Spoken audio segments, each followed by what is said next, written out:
Nako, mga kababayan, eto na. Mukhang magre-reunion na nga si Senador Bato at dating Pangulong Duterte doon. Mga kababayan, eto, pakinggan natin. No? Eto yung isiniwalat ngayon ni bagong ombudsman na Boying Remulla. Pakinggan natin. Pero I have it on good authority. Oo. Kasi public interest na ito. Tama. Program to. That the ICC has issued a warrant against Senator Bato de la Rosa. Warrant of arrest. Eto na. Arrest. Warrant of arrest. Parang At yan, ICC to, no? International Criminal Court, no? Ombudsman, sinasabi mo nga, kahit na wala na yan sa iyong current jurisdiction, as ombudsman, di ba ito ay public interest? So yan ba ay confirmed na, ombudsman? I think so. I would say so. Na Naku, kumpirma. I have it on good authority. Oo. Na may nakipag-usap sa akin kanina. Oo. Na kaya na-late ako binarita lang sa akin. Nagtrabaho ka muna. Oo. Tama? Naku, kumpirmado na. Warrant of arrest kay Bato ng ICC. Naku, eto na. Naku, magtatago ba yan si Bato sa Senado? Naku, wala na si Kiss dyan. Si Tito Soto na nandyan. Mga kababayan, hindi na sa mga pagtago dyan sa Senado. Okay lang yan. At least may kasama na si dating Pangulong Duterte doon. Siguro naman ng mga kababayan, eto na naman, baka kay BBM na naman nila isisi. Alam nyo mga kababayan, kung may dapat man kayong sisihin dito, yung mga biktima. At siyempre yung tatay nyo. At sila nang patupad ng war on drugs. Dahil mga biktima po ang nag-file ng kaso, hindi naman po yung si PBBM eh.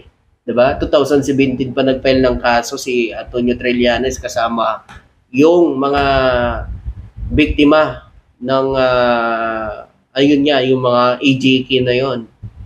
'Di ba? So sila ang nag-file, hindi ko ang pangulo. 2017 pa.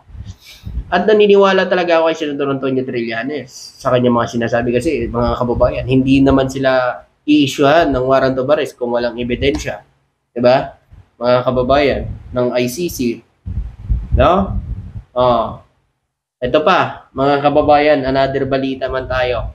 So dito naman tayo mga kababayan, 4.35 billion ghost project sa Davao Flood Control na bisto.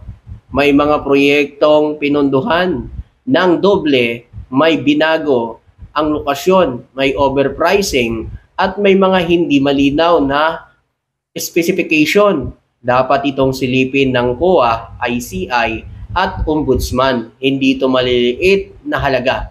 Bilyon-bilyon piso ang posibleng na lost. Ay naku po, mga kababayan. Yan po ang pahayag nitong ni Representative Antonio Tinyok, mga kababayan. Okay, ito, pakinggan natin. Doon sa among contractors na repeatedly appearing doon sa mga flood wait lang. projects. May relasyon bang mga ito sa mga Duterte? Well, based on other news reports, yung Genesis 88, no? This is owned by Escandor. Yan yung Glenn Escandor. Yan yung dating presidential advisor ni dating Pangulong Duterte. Naku, related mga ka-clear. Dating advisor. Naku. Contractor. Ayan na, mga kababayan. So nahahalungkat na talaga. Kaya dito natin talagang makikita ang dahilan nila. Kaya ganun na lang ang galit nila sa ating Pangulo at ganun na lang ang desidido nilang patalisikin ng Pangulo by November 30. Kasi ito na ho, mga kababayan, nakikita natin lumalabas na eh.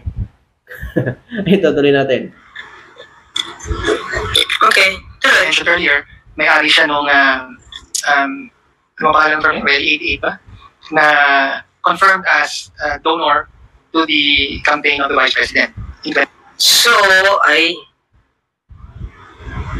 inaral talaga ni ni Natinyo, yung mga relasyon doon sa mga kontraktor. Okay, Grabe. tapos, ano pa ba?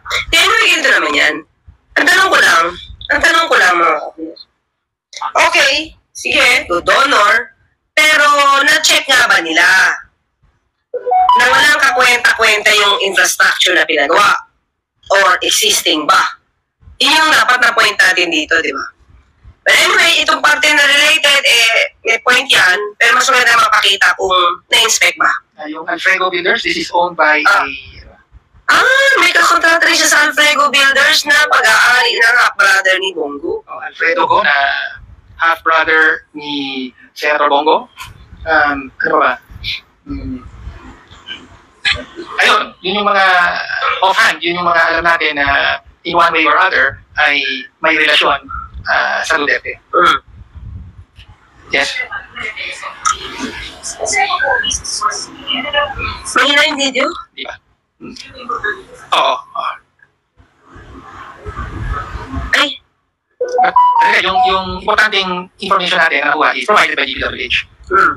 Yes.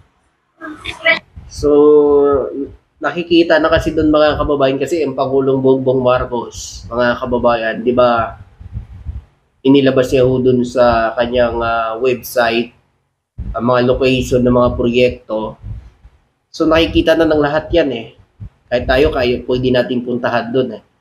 At ito na nga mga kababayan, nakikita at talagang inimbestigahan din itong ni Representative Antonio Tinio, mga kababayan, itong mga flood control sa Davao.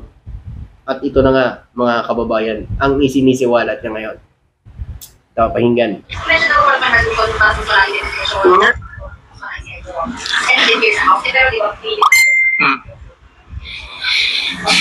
Well, meron namang, kung hindi Infracom, nandiyan naman yung Public Works Committee, nandiyan din yung Public Accounts. Hindi necessarily Infracom. Diba? So, umaasa tayo na pwede pa rin magdaos ng nahiling kaugnay nito. Sir, I mean, yung information na hawak natin ay naka-focus na Davao. So, we file a resolution on that. If the committee wants to broaden the investigation, the bolan din. pero sa akin naman, okay lang. Wait So, lang. i-clarify ko lang po. Kasi nung sa Infracom, Well, mga ka-clear, tingin ko naman, kung iimbestigahan man ito, kasi matagal na itong issue. Itong 51B na to, di ba? 51B na to, matagal ng issue. Matagal ng pinag-uusapan. At naging topic nga nito sa maisug ni Senator, ni Congressman Pulong. Di ba? So, siguro, dapat na naman tignan kasi 51B for the infrastructure. Di ba? Ang laki kasi niyan mga kababayan, kahit niya si Senador Bing Lacson, di ba, sabi niya, 51 billion, ako, isang distrito lang, malulunod kayo doon sa sobrang laki ng pera. Di ba? Kaya, sana kung wala naman, tulad yan, ay imbestigahan, kung maayos naman, no, ang pagkagastos, at wala namang mali na paggastos sa 51 billion, mga kababayan, mas pa-proud yung mga supporters nila, ano? Huwag sila matakot sa investigasyon kung yun naman pala ay sa tama naman pala. Okay naman pala yung paggastos. Okay, tuloy natin. Dapat na siguro talaga ito makita. hearings, may napabanggit din po na 51 billion pesos na issue sa infra din sa Davao City First District. Iba pa po ba ito? Dun sa mga pinabanggit po? Ang hindi ko dun sa 51 billion is that's for all infrastructure projects, hindi lang flood control. Tapos that was for 2020, 2021, and 2022. No? This is specifically flood control projects. Ibig sabihin yung 51 billion, mga kababayan, hindi lang pala ito flood control, kundi lahat na proyekto. Okay? Okay, tapos 2019 to 2022. And they are projects along the Davao River and Matina River, which fall within the first district of Davao. Ganun. Yung mga ilog na yun ay nasa first district. Sir, also clarification. Kasi yung So ito talaga yung isinisiwalat dito ni Representative Antonio Tin, yung mga kababayan. Ito talaga ay flood control lang, sa flood control. Mga kababayan, ito nga yung 4.35 billion na ghost project. Naku. Binalit mo kanina yung sinabi mo ng September. Yung question kasi parang ang dami rin nila multi-year Yes. flood control projects. These are different from the multi-year that you raised in September. Magkasama na. May mga multi-year tapos in-expand na natin. No? Okay. So may multi-year na. 12 lang kasi yung flood control projects na may multi-year contractual authority. Yeah. So that was our starting point. But then, as I said, we expanded it to cover 121 contracts in total. Oo. Diba ba? Okay.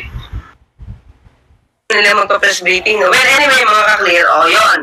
So, nung nakaraan, pinakita natin, ito si Representative Tino, meron siyang pinakita mga table. Table siya, yung mga parang, mga projects na magkakadoble. Doble lumalabas. So, kung mapapakita ba nila yun at hindi makakatwiranan ito ni Pulong Duterte. So, ang presumption nun, syempre, merong kupitan. And mukhang hindi naman dinideny, 51D, tama, may 51D district niya lang yun. Hindi buong Davao yun, District lang yun, first district na kumaga allocated kay Pulong Duterte at that time na presidente yung tatay niya. Grabe, laki, no? 51 billion, mga kababayan, ano? Pero hindi naman yung sa flood control lang, hindi kalahatan. Pero laki nun, mga kababayan. Kaya dapat lang talaga din imbestigahan.